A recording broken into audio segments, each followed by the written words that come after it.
안녕하세요. 고양특례시 세무사 자담세무에게 세금연구소 송대건 세무사입니다. 지난 6월 27일에 고양특례시가 국가첨단전략산업특화단지 바이오 분야 유치에 실패하여 고양시 지역사회에 충격을 안겨주고 있습니다. 고양시 지역사회 차원에서 이 바이오 특화단지 유치는 비슷한 인구 규모의 도시들에 비하여 자족 기능이 매우 부족하다고 평가받는 고양시의 고질적인 경제적 문제를 해결하기 위한 대책 중 하나로 전임 이재준 시장 임기 시절부터 메디컬 바이오 산업을 그 주력 업종으로 하여 일산 테크노밸리 부지를 그 대상으로 추진하여 왔던 것인데, 이번에 고양시는 아쉽게도 최종적으로 5개 지역에 국가 첨단 전략 산업 특화단지 바이오 분야에 선정되지 못한 것입니다. 고양시는 지난 5월에 주무부처 담당자들을 상대로 하여 프리젠테이션을 행하면서 고양시 내에는 암센터를 비롯하여 총 6개소의 대형 병원이 있어 임상실험 여건이 우수하다는 점을 부각시켰음에도 불구하고 결정적으로 선도 기업의 투자 규모 등에서 다른 신청 지역에 비해 밀린 것이 탈락의 원인인 것으로 분석된다고 합니다. 특히 이번에 국가첨단전략산업특화단지 바이오 분야로 선정된 곳 중 하나인 인천광역시 경기도 시흥시의 경우에는 단일 도시 기준 세계 최대 바이오 의약품 제조 역량을 갖추고 있는 것으로 평가받고 있으며, 해당 지역에는 이미 삼성 바이오로직스, 셀트리온, SK 바이오사이언스 등 선도 기업이 약 25조 원 이상의 투자 의향을 나타내고 있다고 합니다. 첨단의료복합단지 육성에 관한 특별법은 첨단의료복합단지의 육성을 통하여 기업, 대학, 연구기관, 의료기관 등의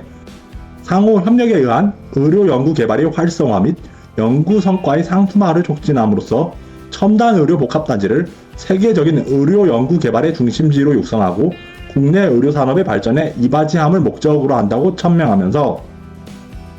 해당 법률의 제3장 첨단의료복합단지 입주기간 등에 대한 지원 부분에서는 이 첨단의료복합단지에 입주하는 업체들에게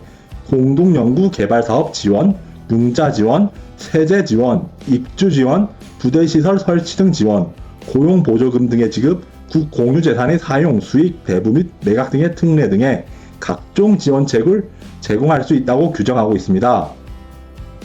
앞에서 언급한 국가첨단전략산업특화단지 바이오 분야는 의료연구개발의 활성화와 연구성과의 상품화를 촉진하기 위한 목적에서 설립되는 이 첨단의료복합단지의 일종으로 이 국가첨단전략산업특화단지 바이오 분야에 선정되는 지방자치단체는 중앙정부로부터 우선은 2025년부터 5년간 국가예산 5,400억 원이 관할 지방자치단체에 지원되며,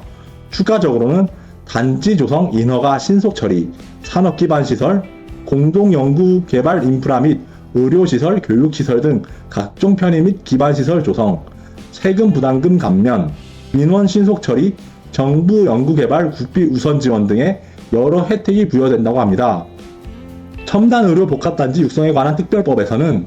첨단의료복합단지에 입주하는 업체들에게 부여되는 각종 세제 혜택과 관련하여 국가와 지방자치단체는 재단 및 입주의료연구개발기관에 대하여 세법으로 정하는 바에 따라 국세 및 지방세를 감면할 수 있다고 하여 세제 지원과 관련하여 그 개략적인 사항만을 규정하고 있는데, 현행 조세특례제한법에서는 첨단의료복합단지에 입주한 기업들에 대한 일정 기간 동안의 소득세 또는 법인세 감면 제도를 두고 있습니다. 즉, 첨단의료복합단지에 입주하는 기업들은 인체의 건강과 생명의 유지 증진에 필요한 상품 및 서비스와 관련되는 보건의료 관련 기술과 연관된 사업을 영위하는 경우에 해당이 된다면 첨단의료복합단지에 위치한 사업장의 감면 대상 사업에서 발생한 소득에 대하여 이와 관련된 소득세 법인세를 도합 5년간의 기간 중에서 처음 3년간은 100%, 그리고 그 다음 2년간 50%를 감면받을 수 있는 것입니다.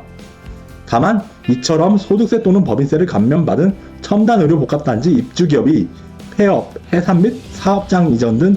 의무 위반 사유가 발생하는 경우에는 그 사유가 발생한 과세연도에 과세표준 신고할 때 공제받은 세액의 이자 상당액을 가산하여 소득세 또는 법인세를 납부하여야 한다는 이른바 사후관리 규정 또한 존재합니다. 일산테크노밸리는 기존 시공사들이 법정 관리와 영업정지 처분을 받아 새로운 시공사가 선정되는 등의 우여곡절 끝에 작년 2023년 10월에야 기공식을 열고 공사를 착공하여 2026년 말 준공을 목표로 하고 있는데, 그 평당 부지 가격이 약 800만원에 달하여 평택 브레인시티 일반 산업단지의 경우 평당 345만원, 용인테크노밸리 일반 산업단지의 경우 평당 239만원, 의왕테크노파크 산업시설 용지의 경우 평당 497만원 등으로 알려진 경기도의 여타 산업단지들에 비하여 그 가격 경쟁력이 떨어져 기업 유치에 난항이 예상된다는 우려를 낳고 있습니다. 이에 고양 특례시는 일산테크노밸리의 성공적인 운영을 위한 필수적인 요소인 입주기업 유치와 관련하여 이 바이오 국가 첨단 전략 산업 특화단지에 선정되는 것이 결정적인 영향을 끼친다고 보고는 암 오가노이드 바이오 특화단지를 조성한다는 특화단지 육성 계획을 수립하여 국내외 선도기업과 국립암센터 등 5개 첨단 재생의료 실시기관을 중심으로 오가노이드 기술을 활용한 암치료제 산업을 육성 발전시켜 나간다는 청사진을 제시하고는 그 유치에 사활을 걸었던 것인데 끝내 선정되지 못하고 탈락한 것입니다. 고양시는 작년 2023년 5월에는 국가첨단전략산업 특화단지 반도체 분야 공모에 탈락한 것에 이어 이번에는 국가첨단전략산업 특화단지 바이오 분야 유치까지 물거품이 된 것인데, 천신만고 끝에 그 사업이 진행되고 있는 일산테크노밸리 조성사업의 추진 동력 자체가 사라져버리는 것이 아닌지 우려됩니다. 이상 고양특례시 세무사 자담세무회계 세금연구소 송대권 세무사였습니다. 감사합니다.